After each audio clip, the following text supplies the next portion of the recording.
नमस्कार, मैं मिलन बड़के। पिछले 17 दिनों में भारत और पाकिस्तान एस्केलेशन सीढ़ी में 4 स्टेप आगे बढ़ चुके हैं। 22 अप्रैल को पहलगाम आतंकी हमले से इसकी शुरुआत हुई थी। 7 मई को भारत ने पाकिस्तान के आतंकी ठिकानों पर स्ट्राइक की। अगले ही दिन पाकिस्तान ने भारत के सैन्य ठिकानों पर मिसाइल और ड्रोन से हमले किए। एस्केलेशन लैडर से समझिए भारत पाकिस्तान क्लैश में आगे क्या होगा, कब शुरू होता है पूर्ण युद्ध, अभी दोनों देश किस स्थिति में है, जानेंगे आज के एपिसोड में।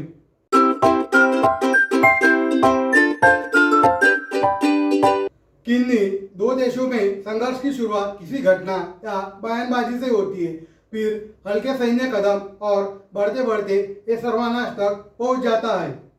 देशों के बीच इस तनाव को अलग अलग स्तर पर मापा और सुलझाया जाता है। डिफेंस और इंटरनेशनल रिलेशन की भाषा में इसे एस्केलेशन लैडर यानी तनाव की सीढ़ी शब्द इस्तेमाल होता है। इसके जरिए दुनिया के देश समझते हैं कि किस स्तर पर बात बिगड़ रही है और उसे कहाँ रोकना चाहिए। खासकर परमाणु हथियार वाले देशों में एस्केलेशन को समय रहते रोकना जरूरी होता है, नहीं तो नतीजा तबाही हो सकता है।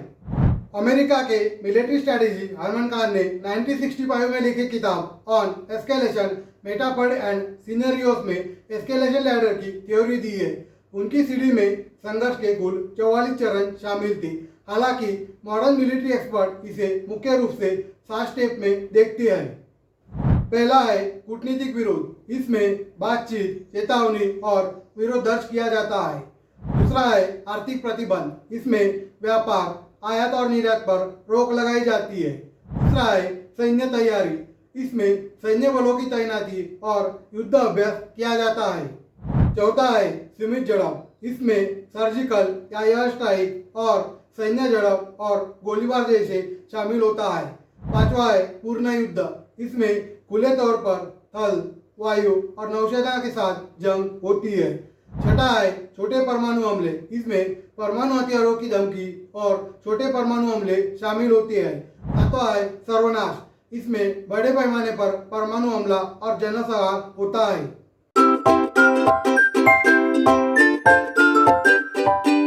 भारत और पाकिस्तान इस वक्त एस्केलेशन लैडर की चौथी सीढ़ी पर है। पिछले 17 दिनों में कैसे स्टेप बाय स्टेप चढ़ते गए, आइए देखते हैं। स्टेप 1, भारत के विदेश सचिव विक्रम मिस्री ने 8 मई को प्रेस कॉन्फ्रेंस करके बताया कि 22 अप्रैल 2025 को पहलगाम में आतंकवादी हमला करवाकर पाकिस्तान ने एस्केलेशन की शुरुआत की है। स्टेप 2, 23 अप्रैल को भारत सरकार ने पाकिस्तान पर 5 पॉइंट एक्शन लिया, जिसमें उनके डिप्लोमेट की संख्या घटाने से लेकर अटारी वाघा बॉर्डर बंद करना और सिंधु जल संधि रद्द करना शामिल था। पाकिस्तान ने भी बदले में वैसे ही कदम उठाए। स्टेप 3, पाकिस्तान ने पहलगाम हमले के बाद सैन्य तैनाती बढ़ा दी। उनके नेता और सैन्य अफसर परमाणु हमले की धमकी देने लगे। भारत और पाकिस्तान दोनों देशों ने मिसाइल टेस्टिंग की और युद्ध अभ्यास शुरू कर दिए।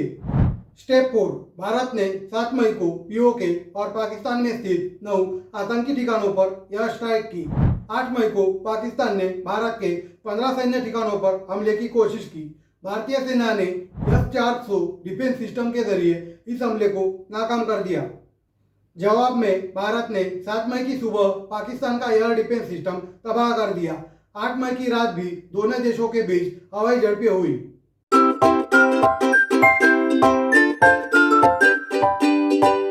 एस्केलेशन लैडर में 5वां स्टेप पूर्ण युद्ध ही होता है। रिटायर्ड लेफ्टिनेंट जनरल रामेश्वर राय ने दैनिक भास्कर से बात करते हुए कहा कि कोई भी देश जंग का ऐलान करके जंग नहीं लड़ता है।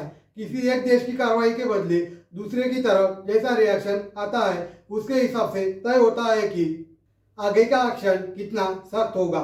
इसके लिए हम लोग अंग्रेजी का मुहावरा एक्सेलेट द लैडर इस्तेमाल करते हैं। Retire air vice marshal Om Prakash Tiwari Dainik Bhaskar से बात करते हुए कहते हैं कि फिलहाल यही कहा जा सकता है कि जंग जैसी स्थिति है, जंग नहीं।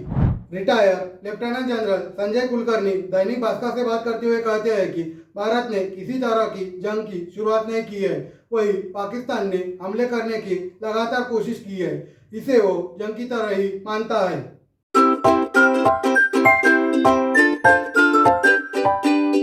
ऑक्सफोर्ड डिक्शनरी के मुताबिक वार का मतलब लोगों, विरोधी ताकतों या सिद्धांतों के बीच संघर्ष होता है। पर्शियन मिलिट्री जनरल कॉर्नवान क्लॉज़विट्ज़ के मुताबिक जंग एक ऐसी हिंसा है जिसका मकसद विरोधियों को इतना मजबूर करना है कि वो हमारी इच्छा को पूर्ण कर सके। Retired air marshal Om Prakash Tiwari बताते हैं कि हर जंग का एक मकसद होता है, जैसे कहीं कब्जा करना, सिस्टम या पॉलिसी बदलना, अपनी चीज़ों को तोड़ना। अभी दोनों देशों ने खुलकर जंग का ऐलान नहीं किया है, लेकिन दोनों ओर से एक्शन हो रहे हैं। ऐसे में अगर सैन्य कार्रवाइयाँ बढ़ती है तो कहा जा सकता है कि अब संघर्ष बढ़ रहा है। इस संघर्ष में जब आर्मी, एयरफोर्स और नेवी यानी सेना के तीनों अंग शामिल होते हैं तो इसे फुल फ्लेज वॉर यानी पूरी तरह से शुरू हो चुकी जंग कहा जाता है। रिटायर्ड जनरल रामेश्वर राय कहते हैं कि 1999 में हुई कारगिल की लड़ाई एक सीमित जंग यानी लिमिटेड वॉर थी। हमारे टारगेट तय थे कि हमें अपनी जमीन को वापस पाना है। जब भारत ने अपने पॉइंट्स वापस ले लिए तो जंग जीतने की घोषणा कर दी। अगर अब दोनों तरफ से जवाबी कार्रवाई बढ़ी तो बात जंग तक पहुंच सकती है।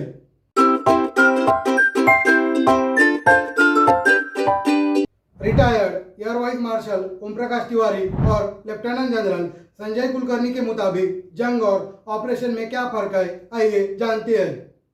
पहला है जंग यानी एक देश का दूसरे देश पर अटैक करना, जैसे पूरा इलाका खत्म करना, बड़ी तादाद में बम गिराना और फाइटर जेट से लगातार हमला करना। जबकि ऑपरेशन में स्पेसिफिक टारगेट को खत्म किया जाता है। दूसरा पॉइंट है ऑपरेशन सोच समझ कर किया जाता है और देखा जाता है कि कंट्रोल डैमेज न हो, जबकि जंग में ऐसा नहीं होता है। तीसरा पॉइंट है जंग में सेना के जवानों के साथ साथ आम लोगों को भी घायल या मारे जाते हैं, वही ऑपरेशन में उस व्यक्ति या चीज को खत्म किया जाता है जिससे देश को खतरा है। चौथा पॉइंट है जंग किसी बड़े मकसद के लिए होती है, जबकि ऑपरेशन अपनी सुरक्षा के लिए। जैसे 1999 में पाकिस्तान ने कारगिल पर कब्जा करने की सोच से जंग शुरू की थी, जबकि भारत के ऑपरेशन सिंदूर का मकसद आतंकियों के कैंप को खत्म कर देश की सुरक्षा करना है। पांचवा पॉइंट है जंग के दौरान कई तरह के ऑपरेशन किए जाते हैं, जबकि किसी एक ऑपरेशन की वजह से जंग के हालात बन सकते हैं। नमस्कार, मैं मिलन बड़की।